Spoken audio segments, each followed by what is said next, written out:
માંગરોળમાં તંત્ર ભૂલ્યું માનવતા. દબાણ દૂર કરવા ઝૂંપડપટ્ટીઓ પર ફરી વળ્યું જેસીબી. વૈકલ્પિક વ્યવસ્થા કરવામાં ન આવી હોવાના શ્રમિકોએ કર્યા આક્ષેપો. અમે યાર અહીંયા ખાલી આવી રીતે રહેતા હતા ટાટના, અને ખાલી આવી રીતે ટાટ હાટું અમે ઝૂંપડા વાળ્યા હતા. અમારે અહીંયા કંઈ ઘરનું કરવાનું હતું નહીં, અને ડાયરેક્ટ આવીને જીસીબી મારી દીધી હતા. સારું કર્યું. અને બે બાઈઓ તો ડિલિવરી વાળી છે, છોકરા કાઢી લીધા. એને એ લોકોને ખબર નથી કે આમાં છોકરા છે, ડાયરેક્ટ જીસીબી આવીને મારવા મળ્યા. તમને નોટિસ બોટિસ કઈ આપી હતી? ધમકી આપી, હા, બધું ખાવાના ઠામડા સાર સામાન બધું નાખી દેવું, નકર લઈ લ્યો.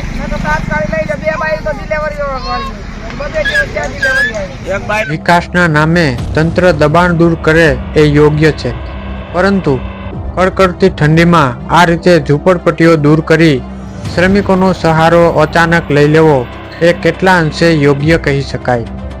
ઝૂંપડપટ્ટીઓ હટાવતા શ્રમિક પરિવાર રખડી પડ્યો હતો.